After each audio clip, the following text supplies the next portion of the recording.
अमोलशी लग्न करून सुरुची पाटलांच्या घरची सून झाली. थाटामाटात लग्न पार पडलं. अगदी लक्ष्मीनारायणाचा जोडा वाटावे इतके दोघं एकमेकांसोबत शोभून दिसत होते. अमोल अगदी मनमिळाऊ बोलक्या स्वभावाचा, तर सुरुची थोडी बुजरी, स्वतःतच हरवलेली. अमोलचं कुटुंब देखील फार छान होतं. मध्यमवर्गीय कुटुंब. पैशांनी खूप श्रीमंत नसले तरी मनाची आणि विचारांची श्रीमंती होती त्यांच्याकडे. आपल्याला मुलीला असं घर सासर म्हणून लाभलं, त्यामुळे सुरुचीचे आई वडील खूप खुश होते. लग्नानंतरची सत्यनारायणाची पूजा आटपली. दोन्ही परिवारांचा स्नेहभोजनाचा कार्यक्रम झाला. आता ती वेळ आली होती जेव्हा सुरुची आणि अमोल एकांतात भेटणार होते. एक तर अरेंज मॅरेज, त्यात होकार झाल्यावर 1 महिन्यातच त्यांचं लग्न झालं. त्यामुळे दोघेही एकमेकांना तसे अनोळखी होते. सुरुशीची काय बोलायचं, कसं बोलायचं याच विचारात अमोल त्याच्या खोलीत शिरला.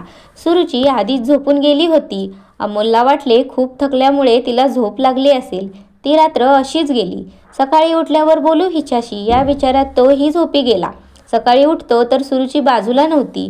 ती लवकर उठून आईला मदत करायला गेली होती. अमोल सुरुचीशी बोलायचा खूप प्रयत्न करत होता, पण ती संधी काही त्याला मिळेना.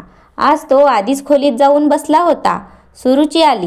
दोघांनाही खूप अवघडल्यासारखं वाटत होतं. अमोल काही बोलणार तोच सुरुची पटकन त्याला म्हणाली, मला काय वाटतं, आपण 3 दिवसानंतर उटीला जाणार आहोत ना, तर आपण तो प्लॅन रद्द करावा. मला थोडं ठीक वाटत नाही आहे. अमोल लगेच तिच्याजवळ गेला आणि म्हणाला, काय होतंय, डॉक्टरांकडे जाऊयात का? सुरुची म्हणाली, थोडी दगदग झाली ना लग्नामुळे, त्यामुळे त्रास होतो आहे. मला आराम केल्यावर बरं वाटेल. मी झोपू का? असे बोलून सुरुची जाऊन झोपी गेली. अमोल पुढे काय बोलणार? दुसऱ्या दिवशी पुन्हा एकदा त्याने उटीच्या प्लॅनबद्दल विचारले. तेव्हाही तो रद्द करण्यावर ठाम होती. खरंच तिला बरं वाटत नसेल या विचाराने त्यानेही मग नाईलाजाने का होईना प्लॅन रद्द केला. दिवसामागून दिवस जात होते, पण अमोल आणि सुरुचीमध्ये काही विशेष संभाषण सुद्धा होत नव्हते. नवीन घर, नवीन माणसं यांमुळे ती गोंधळलेली असेल असा विचार करून अमोल 15 दिवस गप्प बसला. इथे सुरुची हळूहळू घरात रुळत होती. ही माणसं चांगली आहेत याची तिला वेळोवेळी प्रचिती येत होती, पण अमोलपासून ती अंतर ठेवून वागत होती. तिला स्वतःला तिच्या या वागण्यामुळे त्रास होत होता. मी हे लग्न करून चूक केली, या भल्या माणसांना मी फसवलं आहे, असं काहीसं तिला वाटू लागलं होतं. ती सतत त्याच विचारात हरवलेली असायची. त्याचं गोष्टींवर विचार करत असल्यामुळे सुरुची आता खरंच आजारी पडली. काम करता करता ग्लानी येऊन पडली. घरच्यांनी डॉक्टरांना बोलवले. स्ट्रेसमुळे असं झालं असे डॉक्टर म्हणाले आणि काही औषधं देऊन निघून गेले. अमोल तिच्याजवळ जाऊन बसला होता. विचार करत होता, नक्की हिच्या मनात काय आहे? काही सतत दूर पळत असते माझ्यापासून. साधं बोलायलाही येत नाही ही माझ्याशी. हे लग्न हिला मान्य तर होतं ना? या विचारात असतानाच सुरुची बडबडू लागली, मी अपवित्र आहे, मला सोडा, जाऊ द्या, माझी योग्यता नाही. तिची बडबड ऐकून अमोल तिच्या जवळ गेला. त्याने तिच्या डोक्यावर प्रेमाने हात फिरवला. त्याने तिला स्पर्श करताच ती ताडकन उठून बसली. ती अमोलवर भलती चिडली होती. मला हात कसा लावला तुम्ही? किती वाईट आहात तुम्ही. माझ्या या अवस्थेचा पण फायदा घेताय. लाज नाही वाटत? आता अमोलचा पारा चढला होता. बस झालं हा, वाटेल तसं बोलत आहेस तू. फायदा घ्यायचा असता तर कधीच घेतला असता. अगं इतके दिवस उलटून गेले आपल्या लग्नाला, साधं बोलणं सुद्धा होत नाही आपल्यात. नवीन घर, नवीन माणसं या सर्वात गोंधळली असशील. तुला तुझा वेळ मिळाला म्हणून मी तुला समजून घेतो आहे. एका शब्दाने तक्रार केली नाही. तुझी काळजी वाटते म्हणून इथे तुझ्या उशाशी बसून होतो आणि तू काय म्हणतेस? शी, खरंच तुला तुझ्या विचारांची कीव येते. काय झालं आहे असं? आता मला उत्तर दे तूच. तुला हे लग्न मान्य नव्हतं का, की तुझ्या आयुष्यात कोणी दुसरी व्यक्ती आहे? हे लग्न करण्यासाठी जबरदस्ती केली का तुझ्या घरच्यांनी? मला आज उत्तरं हवी आहेत माझ्या प्रश्नांची. बोल. सुरुची भानावर आली होती. आपण अमोलला काय बोलून गेलो? तिला आता पश्चाताप होत होता.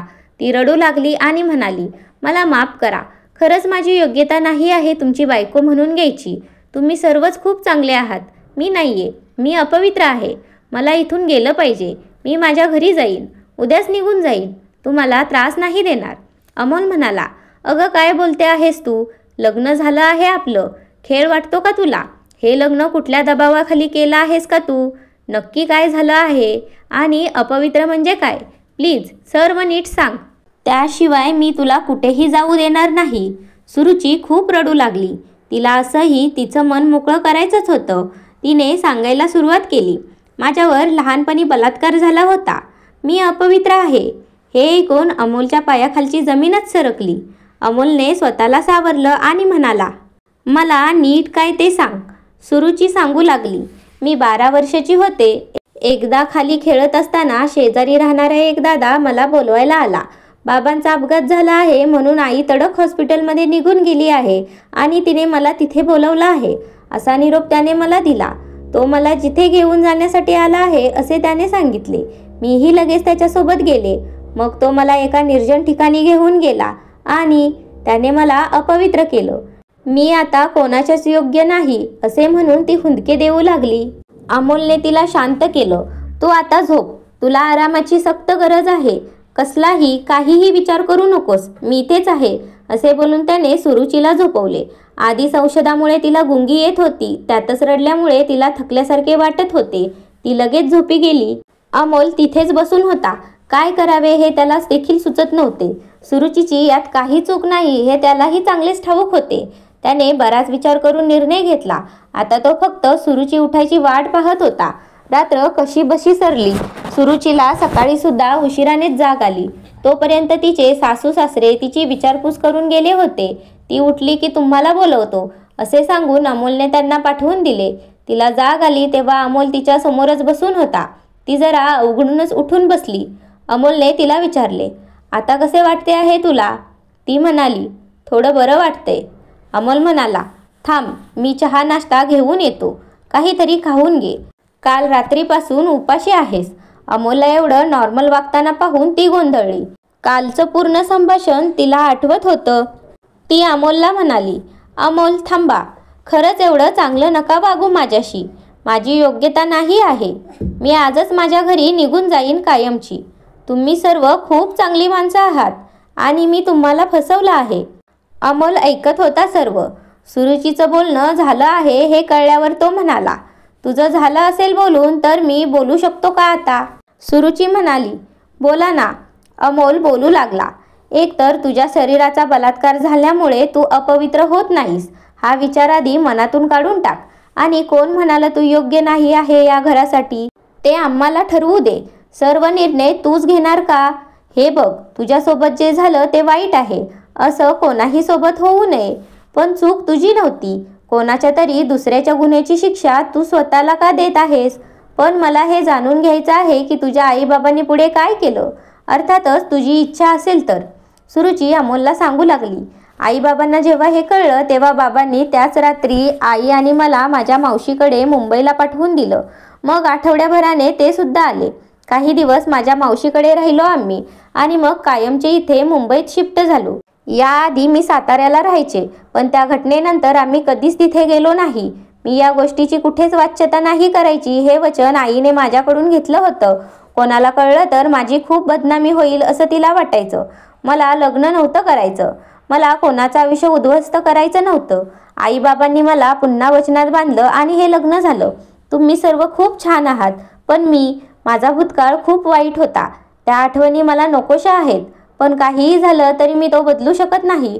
खूप त्रास होतो. अजूनही त्या कटू आठवणी मी विसरले नाही आहे. एवढे बोलून सुरुची पुन्हा रडू लागली. यावेळी अमोल तिच्या जवळ गेला. तिचे अश्रू पुसले. तिच्या केसात मायेने हात फिरवत म्हणाला, अगं, अजून किती त्रास करून घेणार आहेस स्वतःला? मी म्हटलं ना, चूक तुझी नव्हती. त्या नराधमाचा विचार करूनच माझ्या तळपायाची आग मस्तकात जाते आहे. तुझ्या आईबाबांनी त्यावेळी पोलिसात तक्रार करायला हवी होती. त्या राक्षसाला शिक्षा व्हायला हवी होती. त्याने याआधी पण असे गुन्हे केले असतील. कदाचित तुझ्यानंतर सुद्धा त्याने कोणाची अब्रू लुटली असेल. शी, खरंच घृणा वाटते अशा लोकांची. तुझ्या आईबाबांची सुद्धा चूक नाही यात. आपला समाज पीडित स्त्रीला दोषी ठरवतो. शारीरिक बलात्कार एकदा होतो, पण मानसिक बलात्काराचं काय? त्याचा कोणी विचार करत नाही. पण खरंच तुझी चूक नाही आहे. उलट ह्या भूतकाळाच्या आठवणी मनात साठवून ठेवून स्वतःला किती त्रास दिला आहेस तू. इतके वर्ष अपराध्यासारखी जगली आहेस. आता तरी मोकळी हो. तुझी काही चूक नाही आहे यात. आणि इथून पुढे मी नेहमी आहे तुझ्यासोबत.